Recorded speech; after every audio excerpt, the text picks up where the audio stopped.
Good evening and welcome to episode 33 of the Jacksonian. As I'm yours truly, Jackson Johnson, and I have with me is the co-host of Double Fries No Slaw and the host of College Football Ditching himself, TJ Pittinger, as we'll be going over our take on what's going on with the Florida State Seminoles behind closed doors and how's it going to affect the ACC. Is it possibly going to affect Florida State Miami?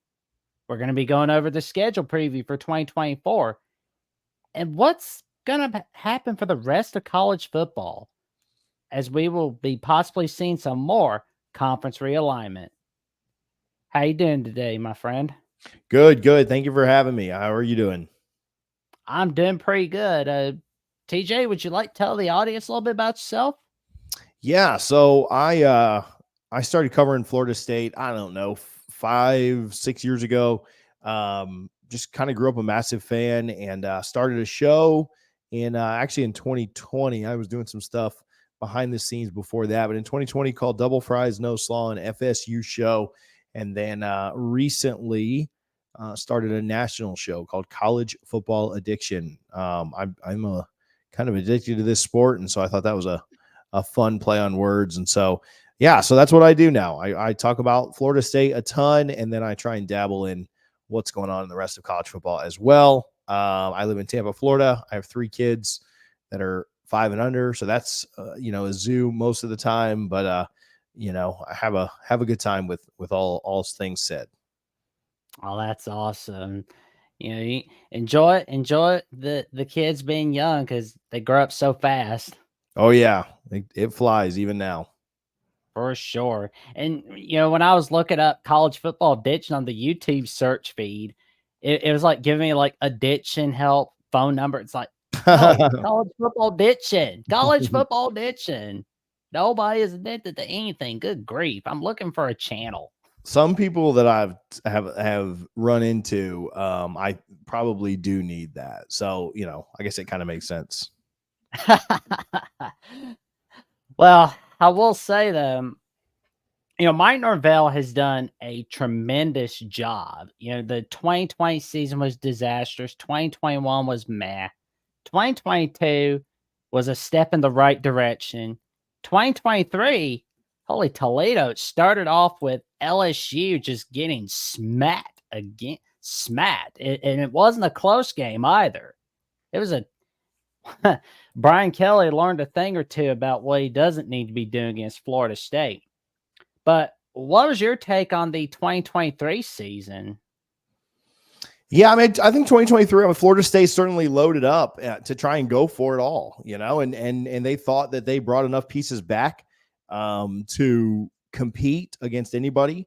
And they went toe to toe with a really good SEC team that ended up having the Heisman Trophy winner on it. They played, I think, LSU better than anyone else in the country did. They held Jaden Daniels to less yardage than anyone else did. Jaden did get some yardage off late. He got like an 80-yard drive or something wild. Once it was, I think it was 45-17 at one point. And so they scored a pretty late drive that helped his stats a little bit. But yeah, I mean, they loaded up and they were ready to compete for everything. And they really thought that they had a playoff caliber team. But with some tough games. The LSU at a neutral site, Clemson on the road, had to go to Florida. Did that with won that with a backup, and then played a Miami team that's kind of top in talent as far as the ACC goes. Certainly one of the more talented teams in the ACC, and they found a way to get through all of that. And then with a third stringer, took down Louisville by a couple of scores in Charlotte as well. So yeah, they loaded up. They thought this was their chance to really, make a big impact and go compete for it all. Obviously, we know what happened in December. They weren't afforded that opportunity. But, yeah, I mean, 2023 year is a year that they thought that they could be really, really good. And I think they went out and proved everybody that they were really, really good. And so, started with LSU, ended with Louisville. When that full team was together, actually really, last 3 games not having their quarterback, they still found a way to be really impressive and won won a couple games, a rivalry and an ACC championship with, backup and third string quarterbacks by double digits. So yeah, I think they did a pretty good job and had a heck of a ton of talent on this team this year. Yeah, it's like it hurts my heart that Florida State got screwed. Like, even though I'm a Bama fan, it hurt my heart all the same. I thought it was going to be like Florida State, in the playoffs, and it was either going to be Bama that's out or Texas that's out. But it's just like, oh my God, somebody got screwed up. It's like, really? Are you kidding me? Yeah, I didn't think the committee was super. I didn't think they were super consistent with the way that they held their own metrics, right? And you can say like, oh, well, Florida State didn't deserve to be in because they had this injury to Travis, or they had this or that. And I get that, right? Like, nobody's disputing that there weren't some injuries there and some issues with that roster. But for you to put Florida State 5 and Georgia 6, like, did you really think Florida State without Jordan Travis was better than Georgia? We saw what happened when those two went up against each other. Did you think that Florida State without Jordan Travis was still better than Ohio State at 7? Like, I don't. I'm just being honest. Like, I don't think that, and so why was Florida State dropped to 5 if that was if they just weren't as good, right? If that was the thing, do we think that they were better than Oregon? Like, would Oregon have not whipped Florida State, in the bowl game if they would have played each other? So why was Florida State at 5, right? Based on their own logic. I think what it came down to is I think they, you mentioned Bama. I honestly, I thought Bama probably deserved to be in because they were playing well at the time. And I think Right. Texas is probably the team that should have been left out. I don't know how they skated by. I think it was because of the head-to-head with Bama.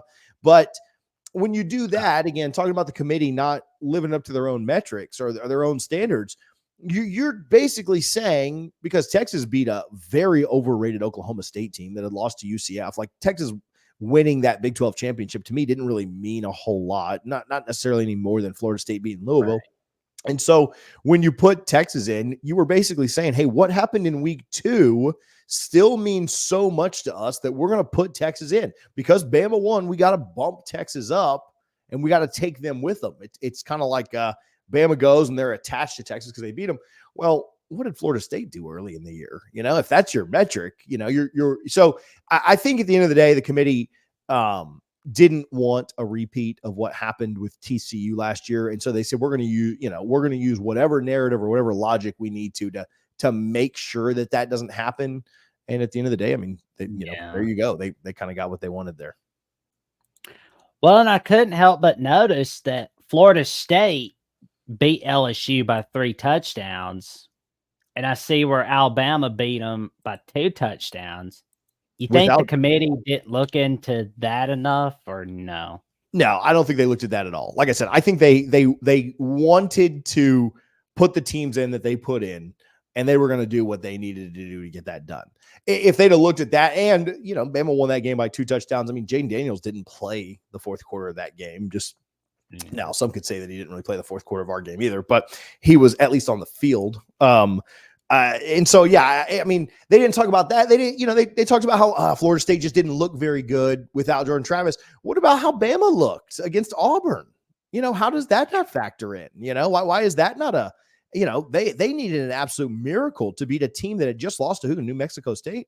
So I don't know. I mean, I think at the end of the day, nobody on the committee brought that up, right? Like how Bama, well, of course not, right? Like it would hurt what you ended up doing. And so, yeah, I thought, yeah. At the end of the day, they wanted to get to a certain result and they got to that. And I mean, that's fine. At the end of the day, did we get 3 really compelling games? Absolutely we did. I think we very much did. But, at some point, and maybe not anymore, but at some point results on the field should mean something. And unfortunately they didn't in this situation. Yeah, because I mean, I think honestly, the committee obviously didn't have their back. But what was worse was that obviously NC State's AD didn't have Florida State's back. Nobody in the ACC had their back, and The only people I saw that were having their back were Gus Malzahn and Eli Drinkwitz. Like, it's bad if opposing conferences head coaches are having Florida State's back. That tells you somebody got screwed over big time. Yeah, it was interesting to see them. I talked about, I saw Brian Kelly, make comments. We had other coaches at smaller conferences and levels kind of pipe up, but they didn't really get the same, what do you call it? Like they didn't really carry the same weight as some of these SEC or former SEC coaches. Travis Hunter, spoke up. Coach Prime said it just like a couple of weeks ago. He was breaking down like the number of draft picks and the number of players that should have been here, should have been there. And he said, here's the 4 playoff teams and here's the team that should have been in the playoffs. And he pointed at the Florida State logo behind him. So, I think everybody, anybody that would have been asked about it, short of Steve Sarkisian and Nick Saban, I think they would have answered like that, right? Like, I wish they'd have asked Lane Kiffin about that because he always is good for a good soundbite. I think that, some of those would have been really, really good. And, everybody who, the big, again, they didn't want to repeat of TCU, and that's fine, right? Like that is totally fine. Sometimes blowouts happen in sports, it just is what it is, like that's just kind of every once in a while we're going to get blowouts. But for 9 years, you put the teams that were probably the most deserving in, and they did something different the last year, and it just happened to impact Florida State. It was going to impact if you ever change the way you do something, it's going to impact somebody, right? Negatively, and so it just happened to impact Florida State then.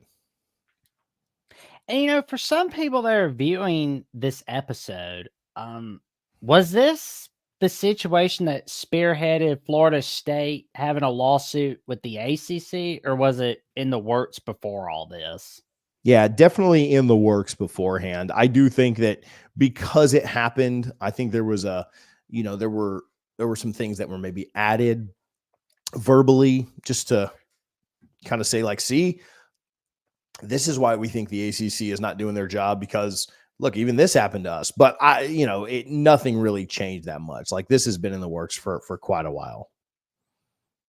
Well, it's going to be interesting to see what happens, because it's not the what we know part, it's the what we don't know part that's kind of got me on pins and needles. Sure. And if they were to leave, would it be more likely they go to the Big Ten or the SEC? And what happens to the Florida State-Miami rivalry? Because I don't think anything's happening to Florida State, Florida, because, that's state law.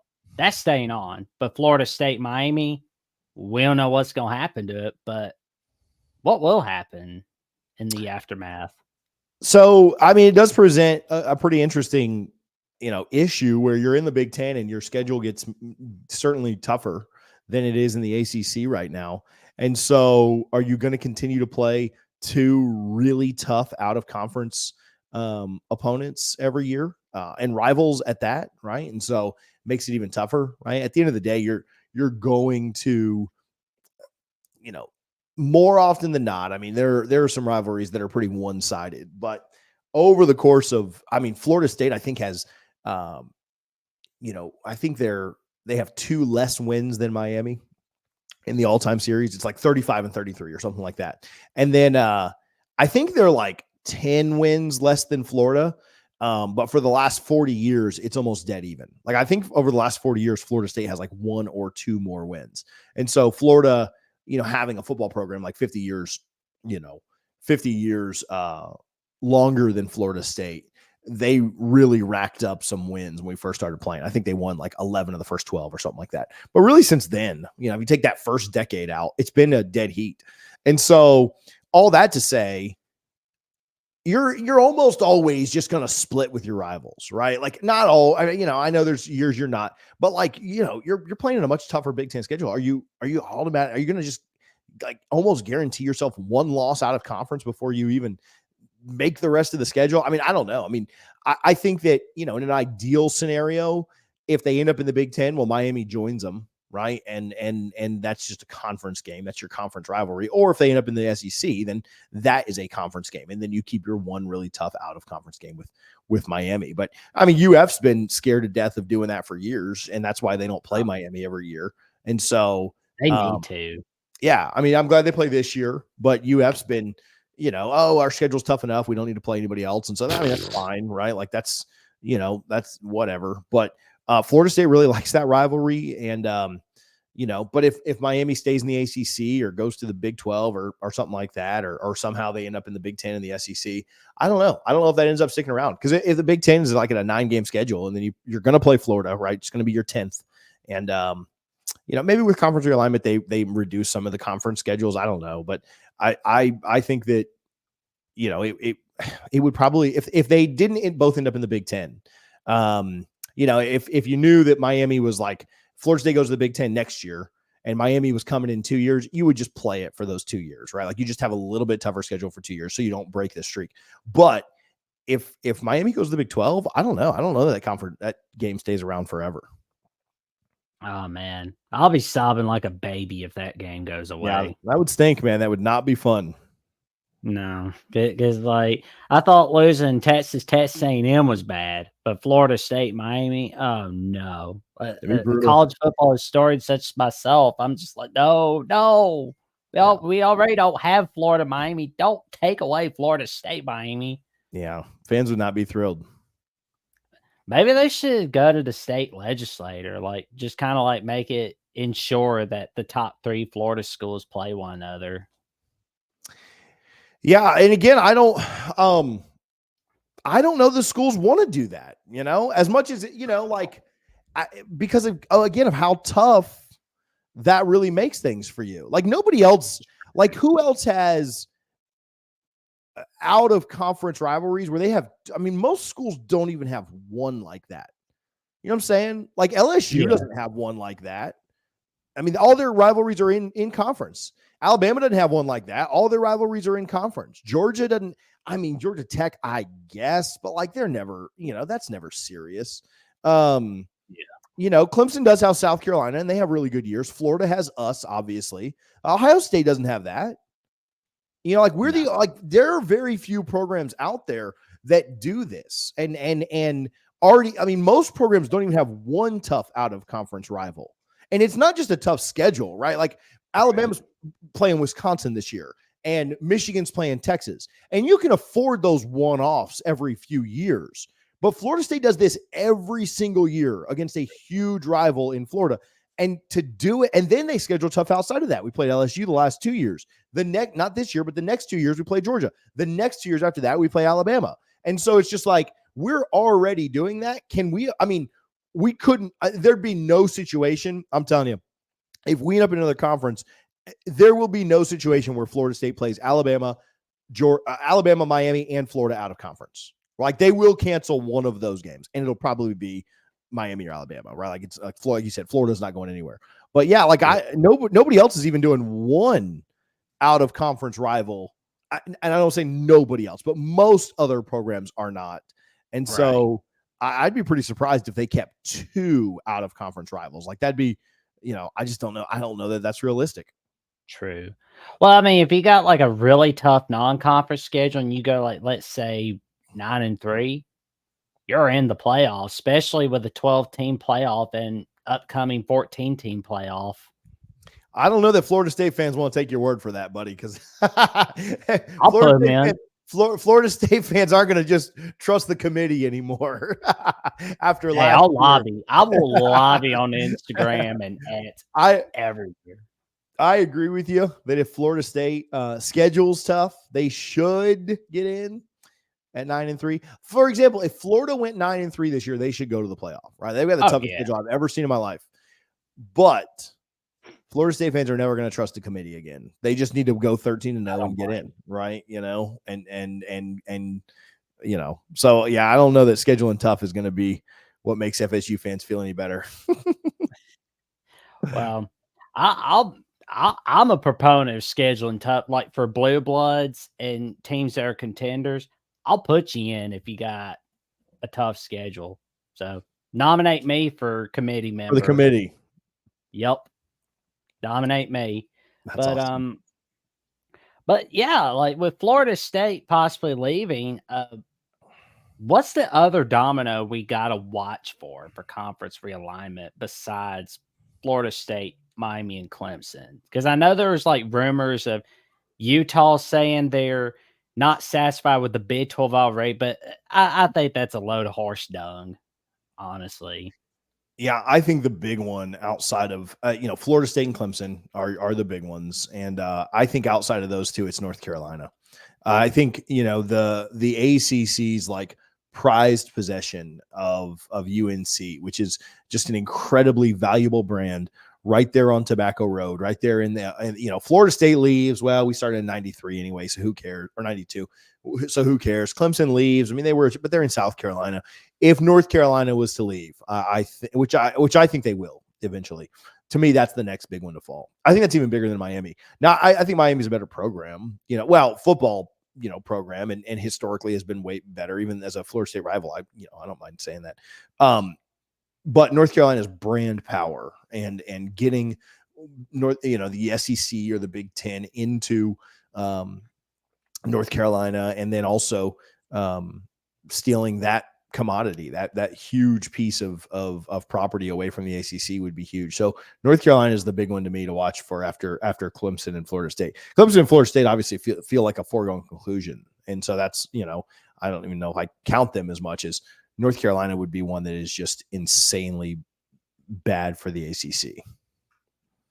For sure, because I mean that's a huge moneymaker that you'll lose if you lose North Carolina.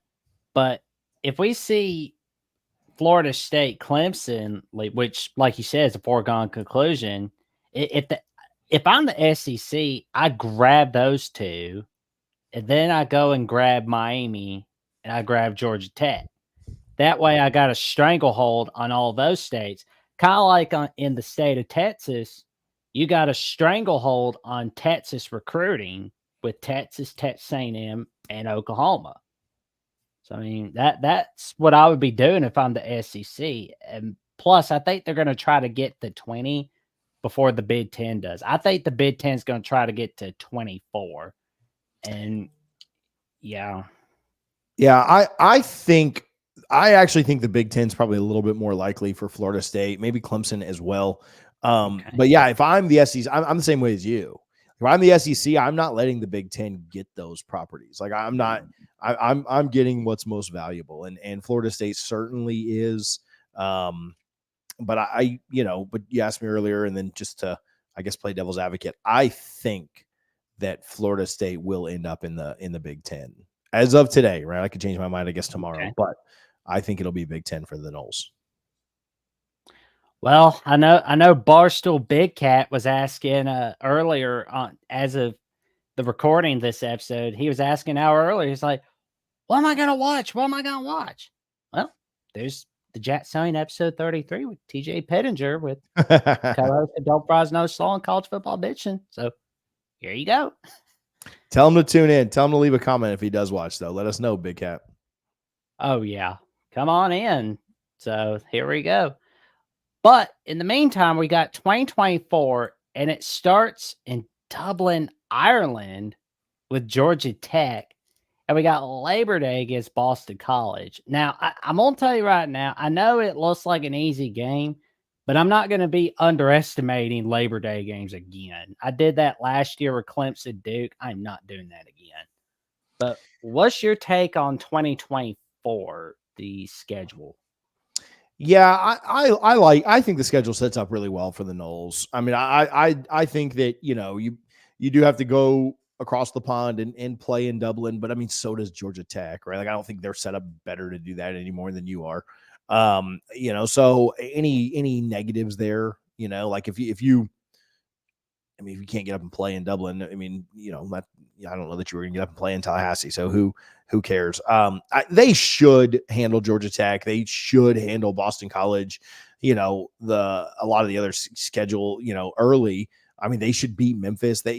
Florida State needs to get back to, and I think they have for the most part, right? We'll see if they start 5-0 or not. But for the most part, I think they have gotten back to when they're a bigger and better and faster and more well coached and just team that should go out and win, you got to get back to just beating those teams. And for a while, Florida State was struggling with the Boston Colleges and the Dukes and the Syracuses and Pitt and these teams that, yeah, they're fine programs, right? Like, I'm not trying to like talk massive crap about them, but like Florida State should never lose a game to Syracuse, right? Florida State should very rarely ever lose a game to BC or some of these other teams in the ACC. Now you play NC State and Raleigh, that's a tough game. You play Miami, that's a rival, that's a tough game. Clemson's a tough game. Virginia Tech at times can be tough.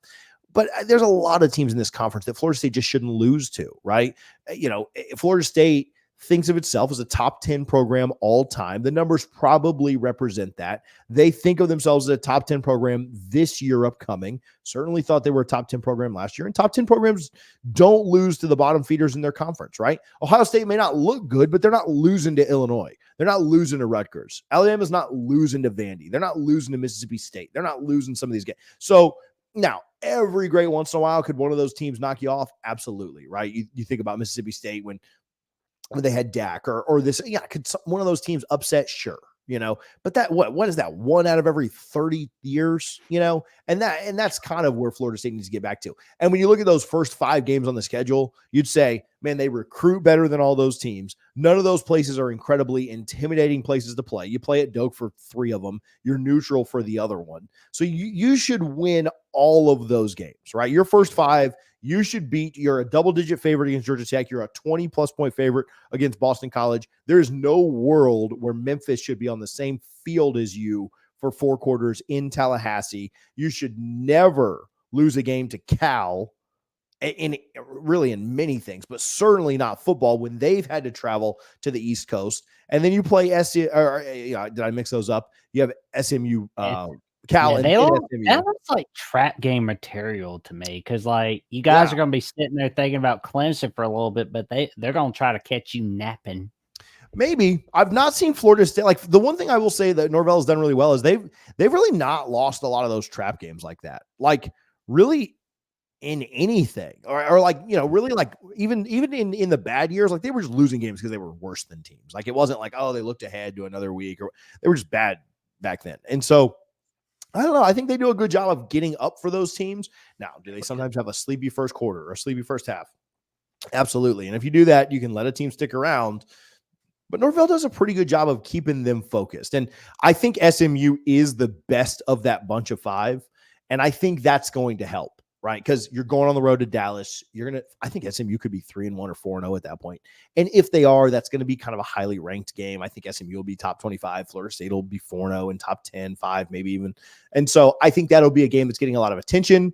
And I actually don't worry about that being a trap game, because if it was a noon kickoff in Tallahassee the week before Clemson, maybe if it was against, one of these other teams, but I think SMU is going to have your full attention. I think they'll play fairly well in that one. And I think they start the year 5-0. That is pretty good. And, I'm looking at the conference schedule ending with North Carolina. It's funny, though. It's ending on the first Saturday of November, but you got yourself a tough November because, of course, you got North Carolina coming to your backyard.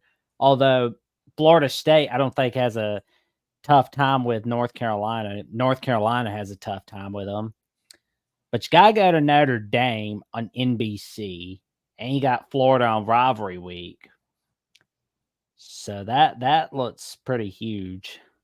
Yeah, I think November is, you wonder like how healthy are you by the time you get there, right? Florida State would have never guessed that last November they'd have lost QB1, right? And so how healthy are you when you get to November? How healthy are your opponents?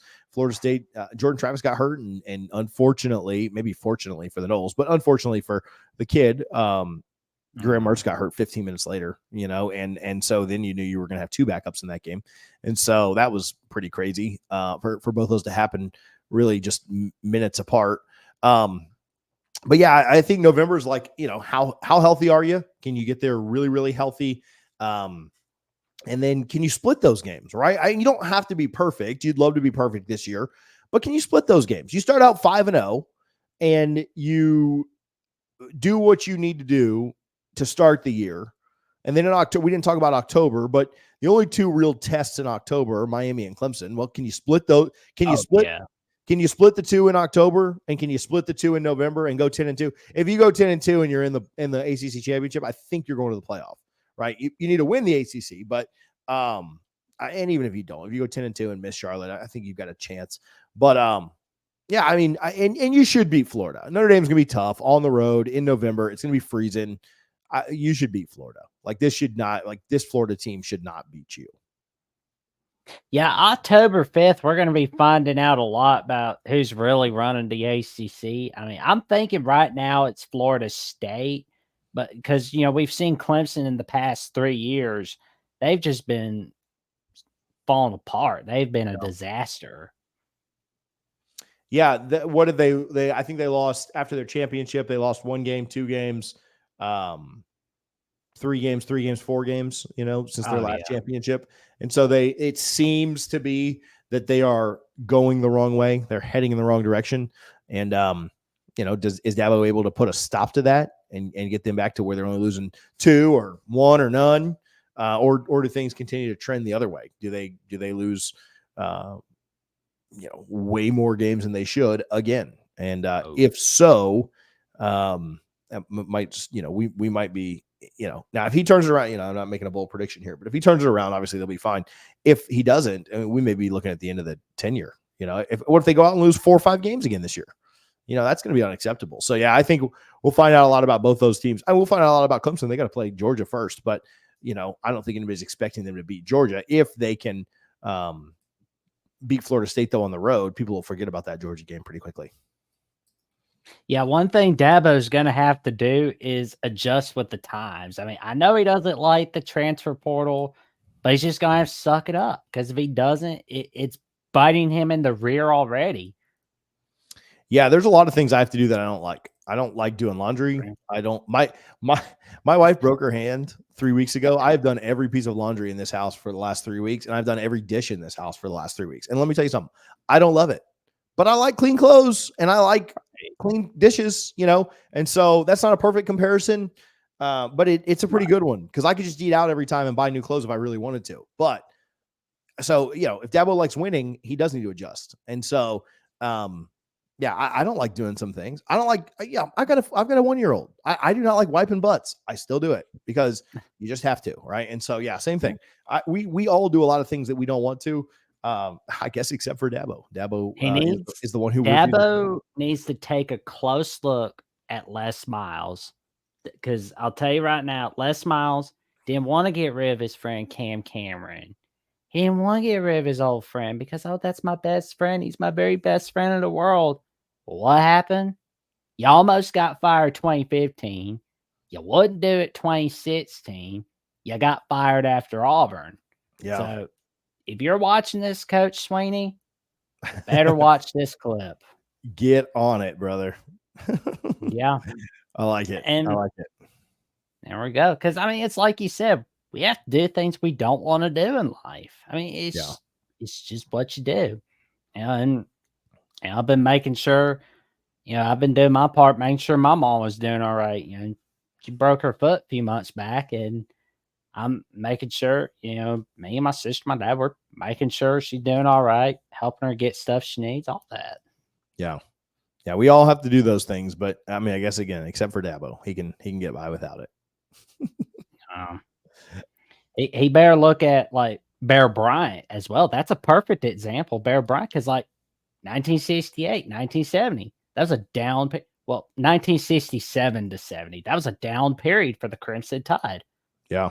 What does Bear Bryant do in 1971? He's like, you know what? I've been trying things this way. Let's try a different approach.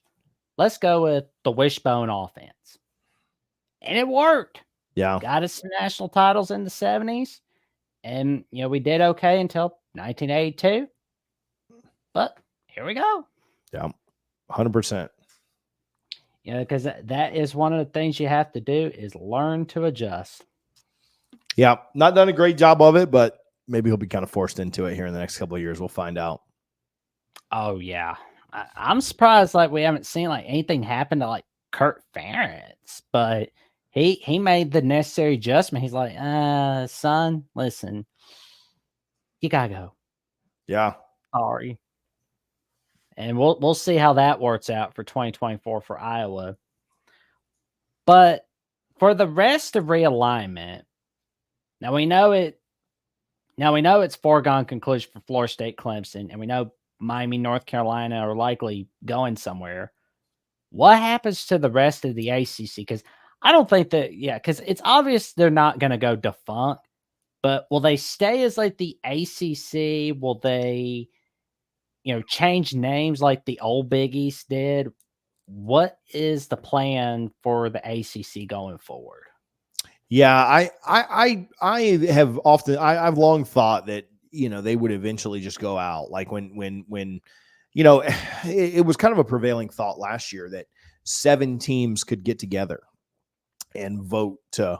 Well, I guess it would have taken 8 because there are 15 members. So a simple majority could have voted to dissolve the conference. And then at that point, the new members could create, or the leftovers, right? The teams that probably don't have a landing spot, Syracuse, Boston College, Wake Forest, Duke, maybe, but they do have basketball. Georgia Tech, like I don't think they're a solid anywhere.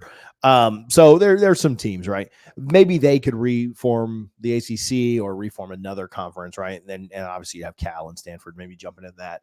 So I don't know. I mean, I think what they'll try and do is I think they'll try and jump at grabbing some more teams. Maybe they try and grab Memphis, and maybe they try and grab USF, and that gets you back into Florida. Since you lost Oregon State, Washington State. Yeah, you could pick up those teams if the Big 12 or somebody else doesn't pick them up eventually at a lower revenue share or something like that. But yeah, I think they just try and grab teams, and then they, they're still just poorly run and it's bad leadership. So it'll probably eventually come crashing down. But, you think, SEC and Big 10, 1, 2, Big 12, number 3, once Florida State and Clemson are gone.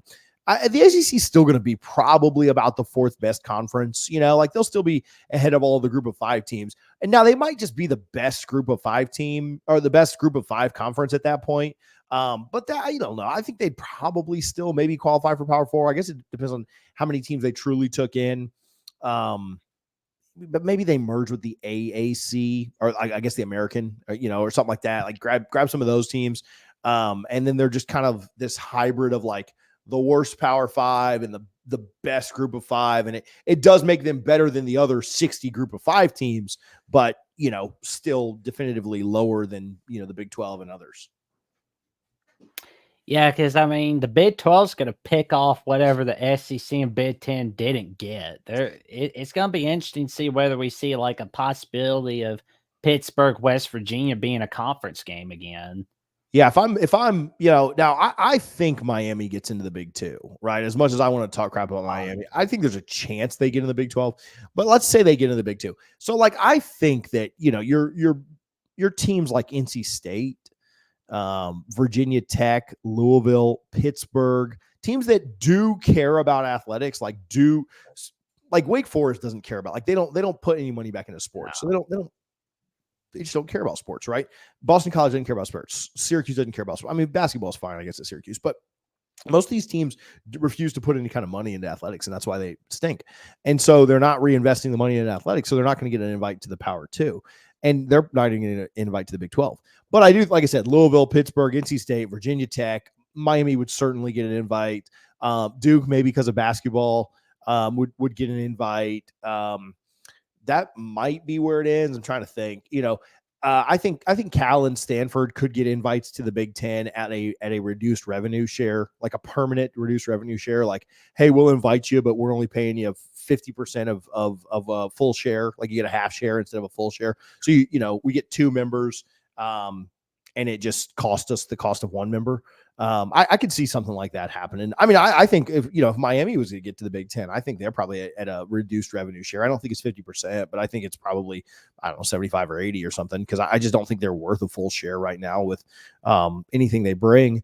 So I don't know. But yeah, if the Big 12 snatches up 4 or 5 of those other teams after, the 5 or 6 good teams leave, if the mid-level teams leave, then yeah, you've got like 6 rejects. And so, yeah, like, would that even be a Power 5 conference at that point? Like, if you put the worst 6 ACC teams, Wake Forest, Georgia Tech, Syracuse, Boston College, Duke, again, maybe they get a lifeline because of basketball, SMU, well, they already are power, so you're looking at like 5 or 6 teams. If you put them in a group of 5 conference, I don't know that elevates them out of the group of 5 level. Like, which of those teams does? Not in football, certainly, but, so I don't know. I think that the ACC's, they're just going to have to I don't know that they'll rebrand, but they're essentially going to, there's a clear division between the Big 10 and the SEC, and then the Big 12. There will be another clear division down to whatever the ACC drops to. Now, and maybe it's not all the way down to the group of 5. Maybe it's like, tier 1, tier 2, they're in like tier 3, and then there's tier 4 below it, like the truly lowest of the low.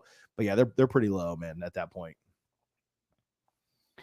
Yeah, I'd be surprised. I'm surprised at Georgia Tech, because I know their basketball program stinks, but you did mention that they're not doing so well, and I want to think that they're exactly like the way olden days, like from the Bobby Dodd era, but they are not.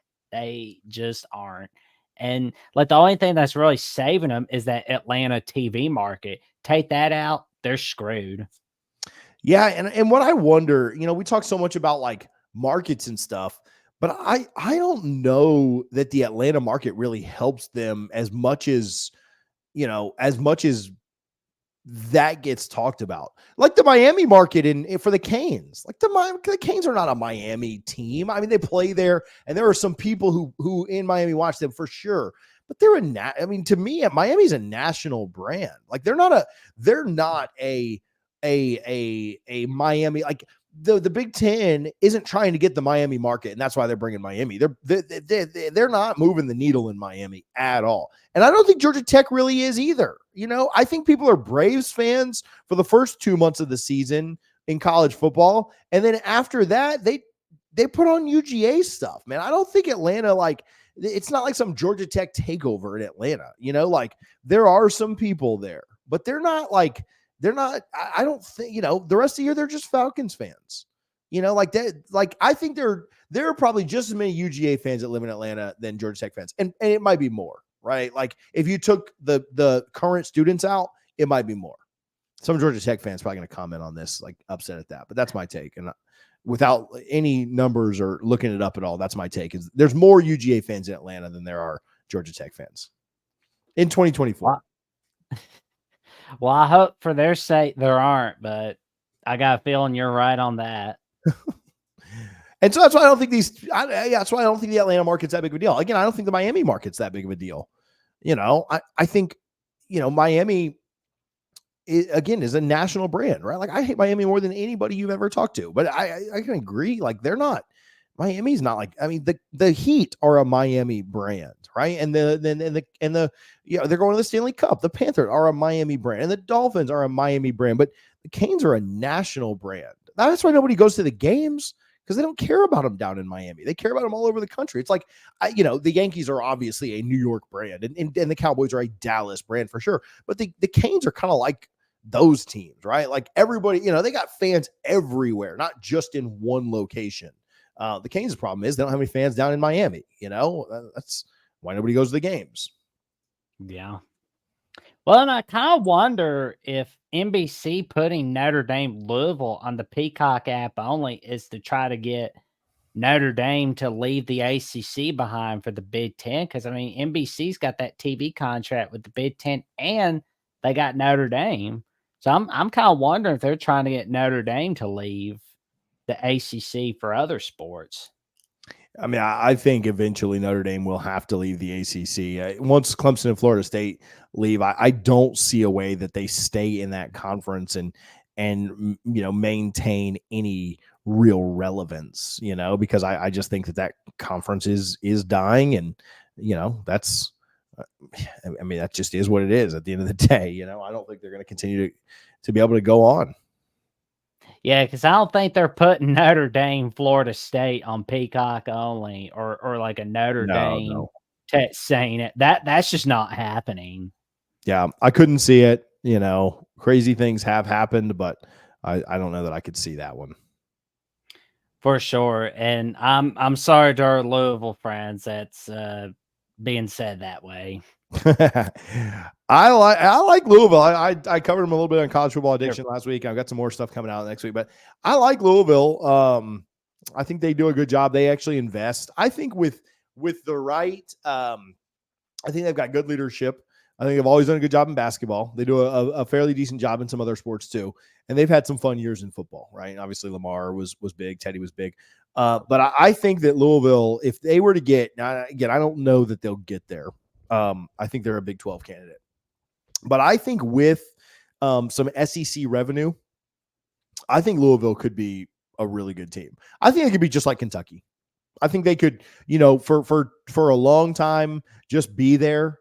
And then I think when they finally hit on a coach, when they which they may have with Braun might be really good for them for a long time, and so maybe it would happen faster. But I think with the big thing that hurts some of these programs that we're talking about, NC State. If NC State had SEC level money, like they care about athletics, like they're really good. Their women's hoops is insane. Their men's hoops is really good. Baseball is really good. Basketball, we talk about basketball. Football, always a challenging place to play in Raleigh. Gives Clemson and Florida State nightmares. Now they can't recruit as well as Florida State Clemson, so they lose those games more often than not. But NC State, man, if they were in the SEC, they would be a team that, like, you can't tell me if NC State, and okay, I'll ask you, if NC State was in the SEC for the next 20 years, who would have more success after that 20 years? Just for that 20 years, not before. Who would have more success, NC State or South Carolina? NC State. Yeah, I agree. I think so too. Now Louisville. Now, I think that if you asked about Louisville and Kentucky, to me, it's a complete coin flip. Like, it is a complete coin flip. I would not argue for either one. I could see arguments for both of them. But, I mean, you look at some of the other programs in the SEC. I mean, I think they're having more success than Mississippi State. I think they're having more success than Missouri over a 20-year span. I know Missouri's supposed to have a nice year this year, but I don't know. You put Louisville in there and you give them the SEC resources, I think they could be really good. I mean, they're already really good now, but what if they were getting an extra $40 million a year for being in the SEC? I think they could step it up big time. And I think they're close to the program that Kentucky is right now anyway. And so I think if you put them in the SEC and gave them $40 million more a year for 20 years, I think they'd be right there. So NC State, Louisville, others, I don't know. I mean, same thing with Miami. I mean, I don't like Miami, but you give Miami an extra $40 million a year over the next 20 years. And you're telling me for that 20-year span, they don't have as much success, relative, but about as much success as UF. Like, it's not like about the same for both of them. I mean, neither one of them seem like they can hire the right guy ever, but I don't like either one of those programs. I'm trying to say that Miami's better or this, that, the other, but if you put Miami in the SEC and give them Florida's money for 20 years, I think they'd be pretty much the same program after 20 years. Oh yeah. They've been the same program for the last 20 years. So I don't think that's too hot of a take. Maybe 25 years. Let's add Miami's title in there. Oh yeah. But there's like one thing I thought about, there's this headline from March of this year where Chris Lowe talked about how Norvell almost left for Alabama and he stayed at Florida State. And I was looking at his coaching career.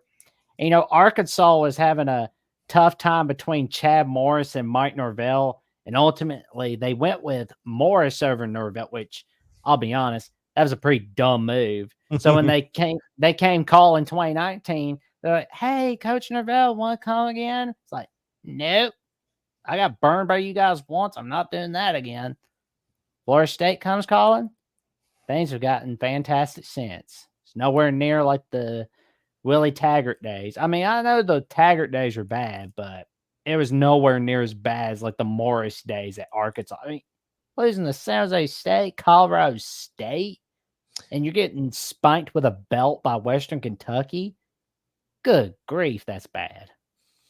Yeah, I think Norvell has done a good job of making sure that he,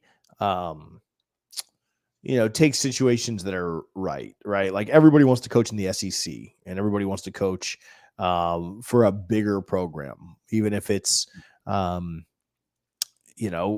if you're a group of 5 and you get an SEC call, a lot of coaches are taking that, right? But if you believe in yourself, you don't necessarily have to just take that right away. I mean, there is no doubt that everyone wants to coach in the SEC or would like to get an SEC paycheck, right? Like, however you want to phrase that is fine. But look what he got for biding his time, right? Like, he went to an infinitely better program, right? Like, Florida State's not in the SEC. They're not in the Big Ten yet. But, like, if you asked any coach in America, would you rather coach at Florida State or Arkansas?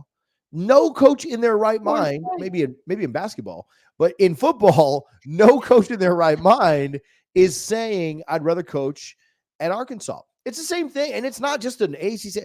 Would you rather coach at Wake Forest or Florida?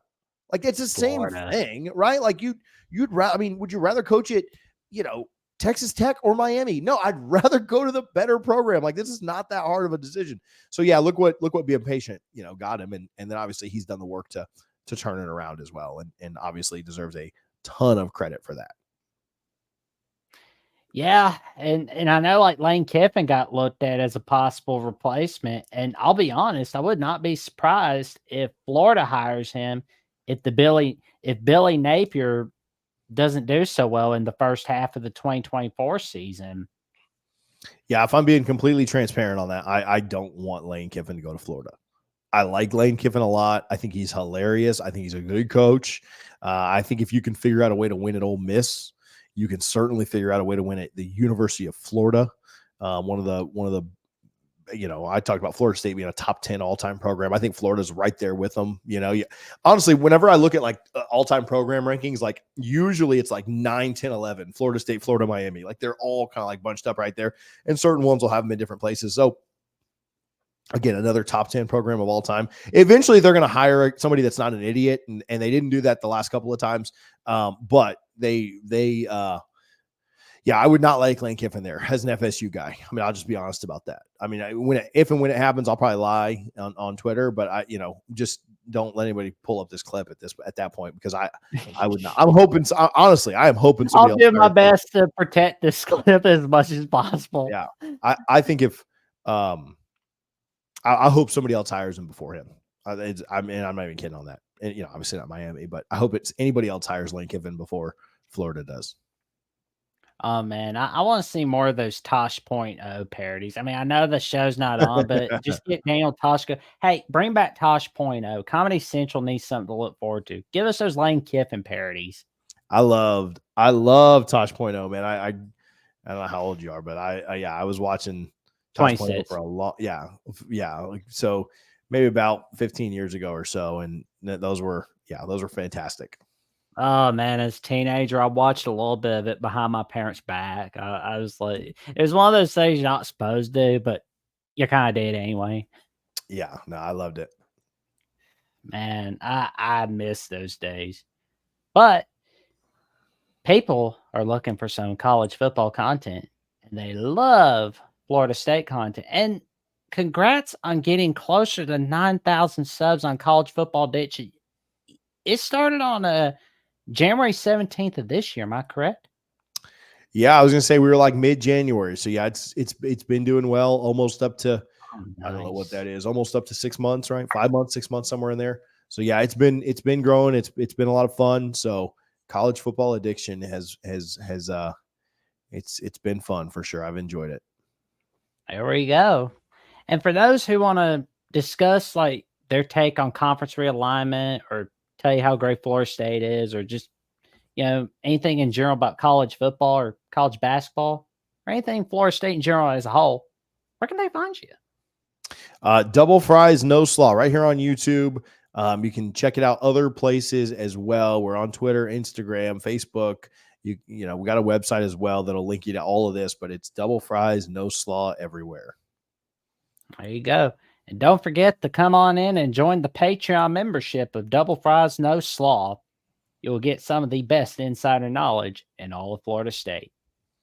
And as for me, you can find me on Jackson Johnson 979 right here on YouTube, where I'm 173 subs away from the magic number 500. You can find me on X at Jackson09960335 and on Instagram and Threads at Jackson Johnson 543. 908. And until the next episode, which will be with Ty Hudson, the host of Tuss Talk with Ty, which will be released Wednesday afternoon, stick around. You won't want to miss it. And y'all have a good night and sleep well, stay safe, and stay away from the heat. I'll be seeing y'all soon.